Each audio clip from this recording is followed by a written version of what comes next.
یاداشێک لە سەنتەری ڕۆشنبیری و کۆمەڵایەتی بابانەوە بۆ ڕایگەشتی و لایەنە پەیوەندیدارەکان. بەڕێزان، بە نیگەرانیشی قوڵەوە پێتان ڕاگەیەنین کە لە شەوی نۆ لە سەردەی ئایاری 2021 لە دەربەنی بازیان پەیکەری ئەوڕەحمان پاشای بابان لەلایەن دەستێکی ئاژاوجێڕ و تێکدەرەوە سوتێررا. ئێمە لە سەنتەری ڕۆشنبیری و کۆمەڵایەتی بابان ئەو کارە قێزەونە بەتوندی ئیدانەکەین و لە هەمان کاتا داوان لە لایەنە پەیوەندیدارەکانەکەین ڕێکاری پێویست بگرن لەبەر بۆ دۆزینەوەی تاوانباران و سزادانیان. چونکە سوتاندنی پەیکەر لە هەرێمی کوردستان لە حاڵەتەوە بووە بە دیاردا و پێویستە سنوورێکی بۆ دابنێت. بەڕێزان، مێژووی بابان بەشێکە لە مێژووی گەلی کورد.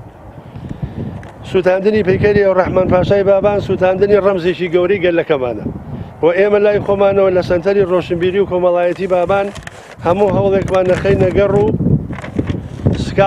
سکاڵای یاسایی لە دژی بکەرانی ئەو کارە قێزەونە تۆمارەکەین و هاوکاری دەستگە پەیوەندیدارەکان دەبین بۆ دۆزینەوەی بکەرانی ئەو ڕووداوە و بە سزاگەیاندنیان.